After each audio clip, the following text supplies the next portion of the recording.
Hello, everyone. You're welcome to this lecture. So, in this lecture, I want to start looking at series solutions to differential equations. This video will basically cover the introductory aspect of it. Depending on how far I get, I'll probably split this into two videos. I mean, this introductory part. So we've looked at second order differential equations with constant coefficients. And then we've looked at second order differential equations with variable coefficients. And we noted that under variable coefficients, there is no direct method for finding solutions to the homogeneous equation for a variable coefficient equation. If you have one solution given to you, you can use the reduction of order to find a second linearly independent solution, okay? If the equation, variable coefficient equation is equidimensional or Cauchy, Euler or Euler equation, we know how to find the solutions of those ones. So those are special cases of variable coefficient equation. But in general, it is difficult to find solutions to variable coefficient equations. And so using series solutions is one way of finding, if you like, accurate approximate solutions to variable coefficient equation at a point. Okay, so given a point, let's say on a real line, you can find solutions around that point, and series solutions will help us to do that. So we want to start looking at series solutions to differential equations as far as variable coefficient equations are concerned. Okay. So this will basically be an introduction and a motivation. We'll look at some concepts from calculus that we actually need to understand this. So we'll look at power series, we'll look at analytic functions, and we'll look especially at shifting the index of summation. Okay, if you have series and then you want to combine them, right? There are these techniques and tricks that you have to apply. We'll look at those. Okay. So as I mentioned before, we want to look at how you compute approximate solutions near a point. Okay, so near a point is important. So far, we've seen that you can have solutions, basically covering the whole real line for every x. In this case, you can get a solution at some x, all right, in some interval bounding that x. So that is what we'll be looking at. So we start out with the definition of the Taylor polynomial. So basically, these are concepts that you should have learned or you should know from calculus. So I'm just reviewing some of these before we actually get into finding series solutions of differential equations. So the Taylor polynomial of degree n about a point x naught, approximating the function f of x at x naught is given by this, right? So Pn of x. If n is 10, it means you can use 10 of these terms to approximate the function f of x. Okay, so it's given by this, which you can shorten using the summation notation as that, right? It's basically f at x naught, and then the derivative of x and the second derivative, and so on. Okay, so you can look more into this from calculus, the Taylor polynomial. So we're going to use this example to motivate finding series solutions. Okay, so this one says that we want to find the first few Taylor polynomials approximating the solution around x naught equals 0 for this. All right, so in this case our x naught is 0. We want to find solutions around x equals 0. Okay, and this is the differential equation. The difference is here is that the coefficient on the y is variable. It's x to the power 7/3. We have initial conditions. Y at 0 is 10, y prime at 0 is 5. Okay, so let's see how we find Taylor polynomials approximating the solutions to this. Okay, good. So we'll write down the formula for the Taylor polynomial, which is given by this. This is basically from the question. So now y prime at 0, you can plug in 0 here, right? Y prime at 0 is equal to 3, y prime at 0. This guy will just be 0, right? Because x is 0. Okay, so this will be 0. And so you have 3 times 5, that gives you 15. So y prime prime at 0 is 15. You can find a third derivative. Remember, we need a second, we need a third, a fourth, and so on. So you need to find the derivatives at the point, at 0. Okay, the third derivative, basically you have to differentiate the second derivative. So you get 3y prime prime plus 7 over 3x to the power of over 3y plus this term here. Then you'll find y prime prime prime at 0, right? You plug in 0 in y, and you have that. Again, this term goes to 0, that goes to 0. We know that y prime prime at 0 is 15, so 15 times 3 will give you 45. So y to the third derivative at 0 is 45. So we know that. Following the same approach, you can find a fourth derivative from here, right? Differentiate this guy, and that gives you this, okay? You can combine terms to give you that. Then once again, you need to find a fourth derivative at the point 0. If you plug in 0, you're going to get 135. Okay, so we know the first derivative, the second, the third, we know the fourth as well. We know the values of those derivatives at 0. Good. Then we go ahead and then differentiate. Let's see, this guy, this is the fourth derivative. When we differentiate this, we get a fifth derivative, right? If you do that, we're going to get this long expression here. But take note of this. See, here now, you get x to the power negative 2 over 3, okay? Which means that if you plug in 0 at x equals 0 in the fifth derivative, then this blows up, right? This does not exist. This goes to infinity, okay? Because of that, we can't have the value of the function for the fifth derivative. So we end with the fourth derivative term, okay? Basically because of this. Okay, so if we stop here and then take only the first to the fourth derivative times and add them up into the Taylor polynomial, we get this function here. So basically, from the calculations we've done, this function here will approximate. It's an approximation to the solution of that differential equation at 0. So at 0, basically this thing here can be used to approximate the solution to the differential equation. Okay, but you notice that in solving for this solution, we came across this case here where the solution does not exist. All right, over here. So the plan is to be able to formalize and generalize what we just did. Okay, so that we can use it to find solutions, series solutions to differential equations. For instance, are we able to tell when this process will break down? When do we actually have a solution? Okay, do we have a solution for all x or for some x? Okay, so we want to be able to formalize that. Okay, so once again, we are going to review a few concepts from calculus that you can take a look more critically at later on, but we'll review some of them. And those we are going to review will help us in trying to formalize this process. Okay. So we'll jump into power series. Okay. Of course, power series that we've seen from calculus, I think calculus 2, is that the power series about a point x naught, right? It's an expression of this form. Basically, a summation from n equals 0 to infinity of a term like this. So you're summing each term, right? You plug in n is 0, n is 1, n is 2, all the way to infinity, and then you get these terms. And this you can shorten as that. Where the a and c are the constants that you actually want. This point we know, we want a solution about x naught, so we know this. But we need to find these a n's to be able to give us the power series, okay?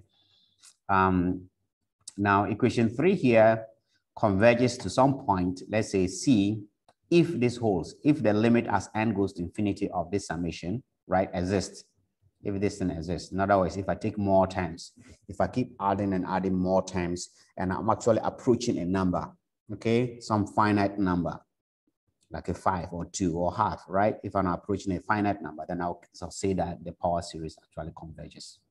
Okay, so that is the definition for that power series to converge. You basically can find a limit and show that the limit exists. Okay.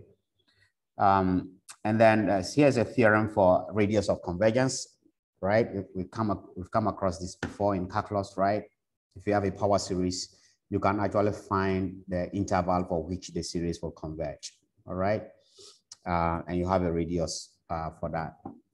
So for each power series of the form 3, okay, this power series, there is a number rho here, rho between 0 and infinity, called the radius of convergence of the power series, such that power series converges absolutely for, right, for x minus x naught lying between minus rho and rho, okay? That is this. For the absolute value of x minus x naught is less than rho, and it diverges away from the radius of convergence, then the power series diverges. Now, if the series converges for all x, for all values of x, then this radius of convergence, we say, is infinity, right? Because it converges for almost everywhere. And if it converges for only at the point x naught, right, then the radius of convergence is 0. Okay, basically it's a point. You don't have any interval. Okay, so basically there's a theorem for that. And then you also came across in calculus that you can actually find the radius of convergence, right? Using this ratio test. So suppose that these coefficients an from the power series are non-zero for large values of n. And if you find a limit as n goes to infinity of this absolute value of an plus 1 over an is equal to L, where L lies between 0 and infinity, then the radius of convergence of the power series, this power series given by this. Basically, you have to compute this, right?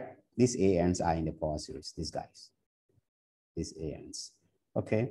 So you basically compute the limit of this. If you get this number, whatever you get here, take 1 over that. The inverse of that will give you the radius of convergence.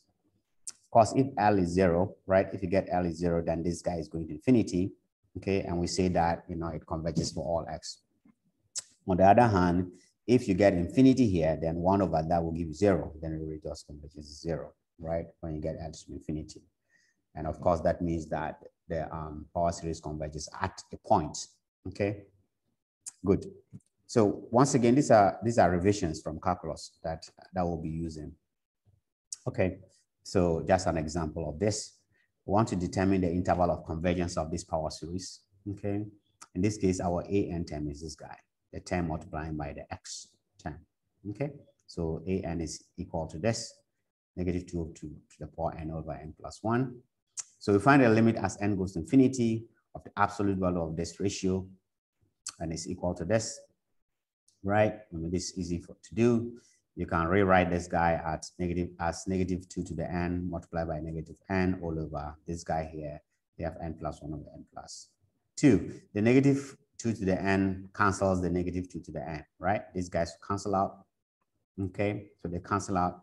Because of the absolute value here, this guy can come out as a positive 2, right? So you have positive 2, find the limit of this, divide the top by n, the bottom by n.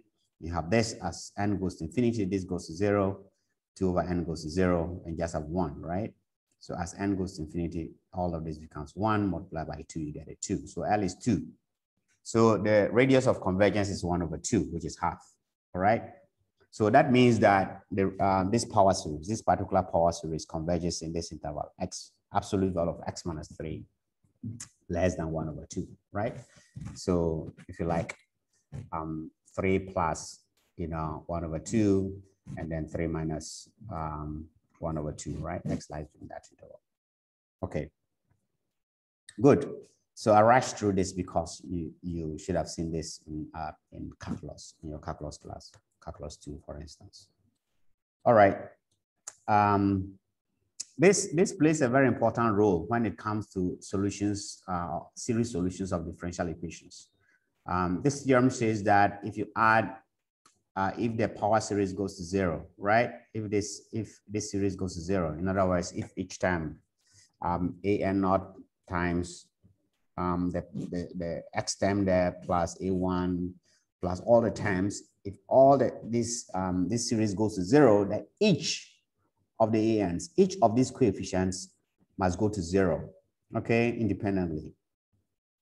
Each coefficient must go to 0. So this is very important. We'll see how that comes into play. Okay. Okay, good. Now, why is it important that we ensure the series converges in some interval? Well, if we know that it actually converges in some interval, then we can actually find the derivative of the series, term-wise derivative. We can actually differentiate each term of the series within the radius of convergence, okay? And we can find the derivative of each term as well. So that is why it's important. So if it converges in some radius, then f prime of x will just be equal to the derivative of each of these terms. So you bring your n, you get a, and then a n into this into n minus 1. So basically you can differentiate each term. And you can do the same thing. You can integrate each term of the series and you get this. Of course, your constant of integration. So if it converges some radius, then we are allowed to do this. Okay, so that is another important thing I should remember. Good. And now we'll get onto analytic functions. When do we say a function is analytic? Okay. Here's a definition for that. The function f is said to be analytic at x naught, at some point x naught, if in an open interval about x naught, this function is the sum of a power series given by this that has a positive radius of convergence. So if you can actually write the function right as a power series of this form, you can find the derivatives, right? Plug in your x naught and stuff and be able to write a function in this form, then the function is said to be analytic. All right, that's basically it. We saw a couple of this in calculus, right? Where you find the Maclaurin series and the Taylor series, okay? For instance, for the exponential function, you can find the derivatives and stuff, plug in x equals 0, and then you can get these terms. So you can write the exponential function as the sum of these terms, okay? Which is basically this series given by x to the n over n factorial, okay? And that is the Maclaurin series for e to the x. So e to the x is analytic because you can actually write it as a power series like that. The same thing for sine x, which you can write as this, and cosine of x, which you can also write as that. In calculus, we also saw that for ln, right? The log function, the natural log of x is also analytic for x greater than 0, and you can actually define the derivatives, right? And plug them in, you can write it as this series given by that. Okay, so those are analytic functions. Great. We'll use these concepts. Later on. Okay, so for these analytic functions. Great. Now, the next thing we're going to do is look at how you actually shift the index of summation. It's going to be a bunch of examples to illustrate how you do this. So again, this shouldn't be new. You should have seen this somewhere, probably in calculus as well. But it is important because in finding series solutions of differential equations, you come across a lot of different series that you need to combine to be able to write the general solution of the series, or to be able to combine them to get a recurrence relation that you can use to write the solution to the differential equation. Okay, so it becomes very, very important. Okay, so you often want to be able to combine a couple of different series into a form that looks like that. Okay, but the individual series that you need to combine, often they are probably starting at a different place, right? This guy will be starting at 2, maybe the other series starting at 1. They have different exponents, right? This one has exponents n minus 1. This is k plus 1. This is n plus 3. So they are starting at different places and they have different exponents. How do you combine them, right? To get something that looks like that or close to this, right? So that you can write it in a succinct form. Okay, so we're going to use some examples to show some of the methods or techniques that you can use to be able to do that. Okay, that's what we're going to do here. Basically, you want to be able to manipulate the series so that first they will have the same exponent and then they'll be starting at the same place. Once they have the same exponent and starting at the same place, then you can, of course, just add them up or subtract them or combine them in general. Okay, good. So here's an example to illustrate that. This says that write a following power series to start at n equals 0. Okay. So here the series is starting at n equals 2. Okay. But we want it to start at n equals 0. How do you do that? This one, we want to write a following power series to start at n equals 3. It is starting at n equals 1. So how do we rewrite it, right? To have a power series of this form, but it's instead starting at, it should start at n equals 3. How do we do that? So the first one is this, we want to start at n equals 0. So basically here, that's a bit more straightforward. If you bring the 2 to this side, then basically you have n minus 2 is equal to 0. Okay, so that's what I have here. Now, so what you actually do is that let this be a new variable, call it k or something, right? Okay, so let k be equal to n minus 2. When you do that, then when n is 2, the k will start from 0. Okay, we'll see how we change back to n. But replace, let your n minus 2 here be k. Okay, once you do this substitution or change of variable, then when n is 2 here, then k will also be starting from 0. And we want the series to start from 0. So that is the first thing we do. Okay, good. After we do that, of course, then we have to change every n using this relation, right? From here, n will be equal to what? K plus 2. Okay, so it means that wherever we see n in the series, or in this series here, we replace it with k plus 2. Okay, so when you do that, you're going to get the series to be equal to k will be 0, right? We said k is n minus 2. So when n is 2, k is 0. So this is fine. And we have an. But n here is in terms of k is k plus 2. So you have k plus 2 here, x minus x naught raised to the power. N now is k plus 2. So I have k plus 2 plus 3. Okay. So of course that is just k plus 5. So I have that. Okay. So we've succeeded in writing our initial series to be a series of this form that is starting from 0. And that is what we want. But we want it to be in terms of n. But that is straightforward because the index, right? The variable you actually use as the index of summation does not matter. It does not really matter. So we can just, wherever we see k here, we can replace it with n, and the series will remain the same. So you can switch back from k to n, and then you write your series back as this. So the series is now n equals 0 to infinity, an plus 2, x minus x naught to the n plus 5.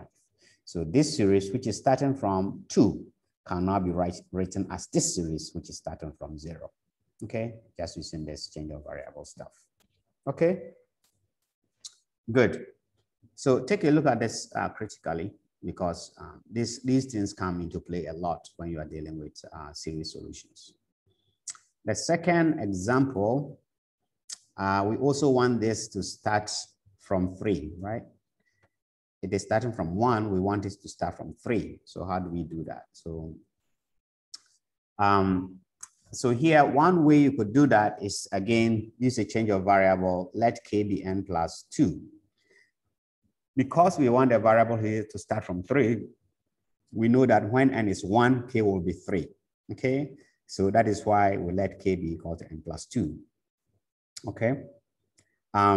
Good. And so when you do this and make a change of variable, then wherever you see n, you have to replace it with what? K minus 2, right? So n should be k minus 2. And so this series here now becomes, in place of n, I have k minus 2. So when n is 1, k is 3, of course. So we'll have k is 3 here. That's fine. And then an, but n now is k minus 2, right? From here. So you have k minus 2. You have this. N is k minus 2 plus 4. So you have k plus 2 here. So we have rewritten this in terms of this, right? It's k. Then once again, you can switch back to n, and the series becomes n starting from 3 to infinity of this expression here. Okay. So again, this is just by changing the variable of summation or the index of summation. And then once you are done, then you switch it back to the original variable that you want. Okay, good. Here's another one. We want to be able to write the following as a single series in terms of x minus x naught. X minus x naught is basically the 10 in the series here. It could be x minus x2, x minus x3, x minus x1, and so on, right? So this is basically, we want to write it as a single series in this term. But here we have something that is multiplying the series, but that we want it to be a single series. Okay, so how do we do that? And here we want to be able to combine this to get, again, just a single series with this summation pen. Good. So let's start off with the 1. With this one, it's actually straightforward. It's short because the term that is multiplying the series here is of the same form as what is inside the series, right? You have x minus 1 here. Out here, you also have x minus 1.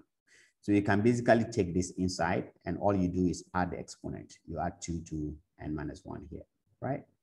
So take this inside, and when you do, you're going to have a n x minus 1. I'm going to have 2 plus n minus 1. That is just n plus 1. Okay. So once these terms are the same, you can just bring this inside the series and multiply it out, and you get that. Okay. So that's straightforward. We'll look at a case where this is different. This is just an x. So how do you do that? We'll look at that later on. The second one is we want to be able to combine these series. But note that this term here, this first one is the same as this. So that's easy. We can basically combine this, and then we'll try to add the 2 series and see. Okay. So once again, this guy is the same as the first question that we did. So this one we can rewrite as that. See? And then we add it to this guy. Good. So we want to add a 2 series, but note that they have different starting points, and they also have different exponents. This is n plus 1, and this is n plus 2. So how do you actually combine them? Well, the first thing you do is that you take each series and try to let it have an exponent of, let's say, n or k. All right? So that's what you do. Instead of n plus 1, rewrite the series so that the exponent here is just a single variable, and do the same thing here. After you are done, then you try to let them start from the same point. Okay?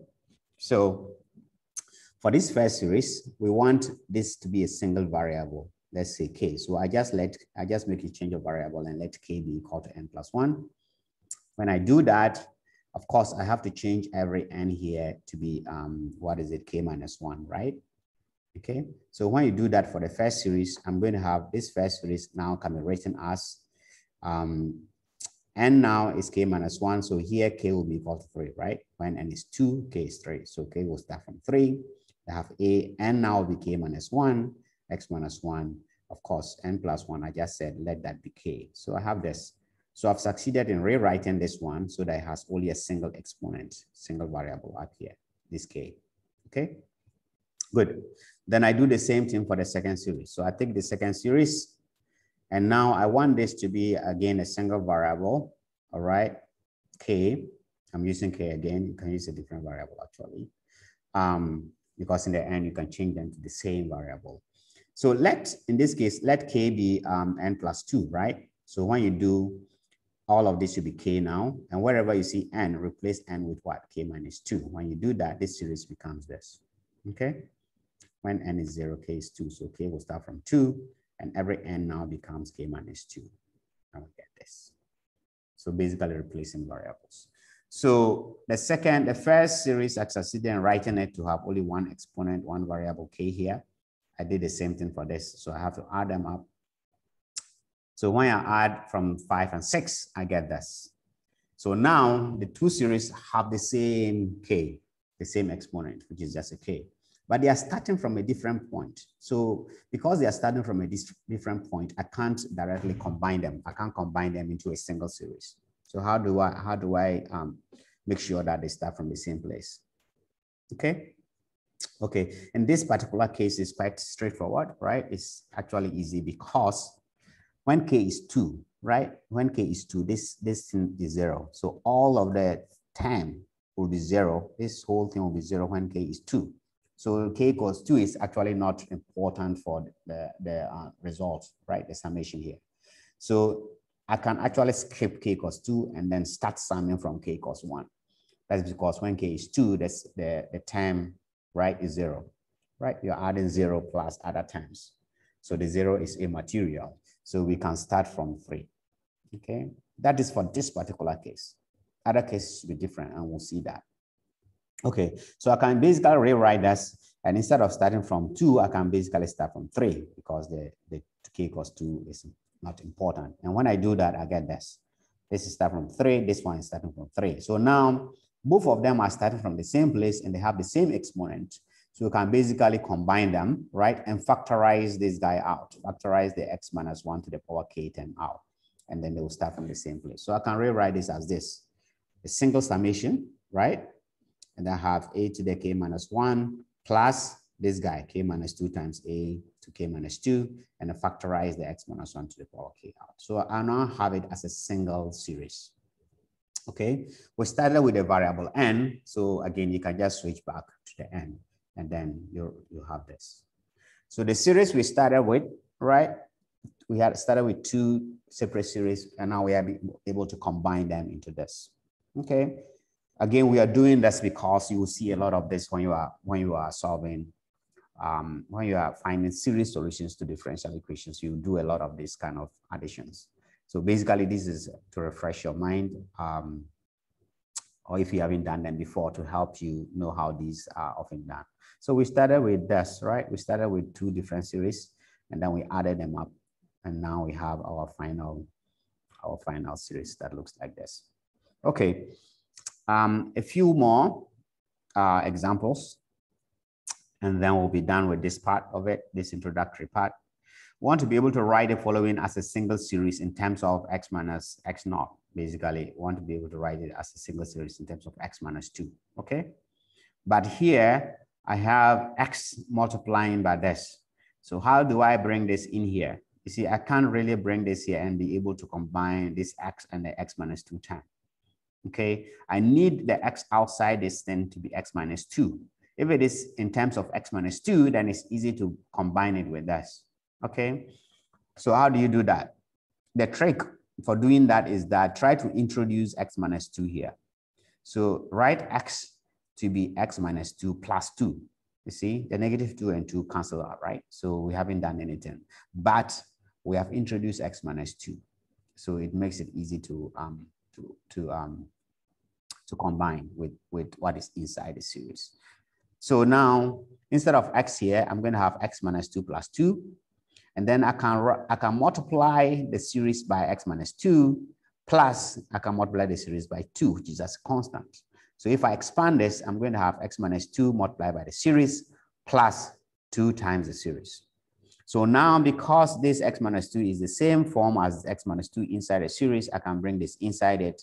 This is a power of 1. I can add it to here. So I'm going to get n plus 2 right here. And I can take the 2 inside here because it's just a constant. You see? So basically, the trick is to rewrite the x as this. So if you do that, you're going to get this, right? I brought the x minus 2 inside, and I have n plus 2 here. And I brought the 2 in here. Okay? So basically, this is it. And then we are back to the previous example. We use the same techniques that we used before in the previous example. Even though they're starting at the same point, that is not important for now. The first thing you do is try to make sure that they have the same exponent. And then once they have the same exponent, then you can try to deal with their starting points. Okay? Okay. So for the first series, for it to have the exponent, a single exponent k, we'll let k be equal to n plus 2, right? And make all the change of variables. And so this first series can be written as this, okay? Using the same ideas that we talked about before. And then for this second series, I will let n plus 1 be k and make it a change of variables as well. If I do that, this second series can be written as this with only a k up here. So if I combine the two, then the series can be written as this, k equals 3 to infinity of this, plus k equals 2 to infinity of that. So now I have succeeded in making them have a single exponent, k. You see, that is the first thing you try to do. And now I will try to let them have the same starting point before I can combine them. Okay, so that is the plan. But note here, unlike the previous one, remember in the previous example, we had k minus 2 here. So we said, oh, when k is 2 is 0, so we can just skip to k equals 3. That is not the case here. In this case, the k equals 2 is actually not 0. So we can't skip it. But what we can do is that we can actually, if you want,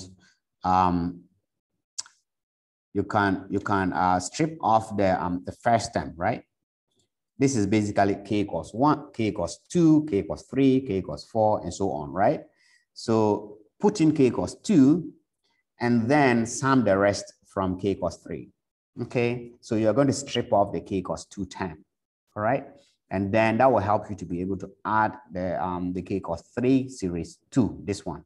And then you have another factor in front of it, which is okay. All right, we'll come across that. It's fine that way. Okay, so when you do that, this guy here, you can rewrite it. Put k equals 2 in the series, and you're going to have this guy here. You have 2c1 x minus 2 squared. Okay, when k is 2. And then the rest will start from k equals 3. So the second series, I rewrite it as this.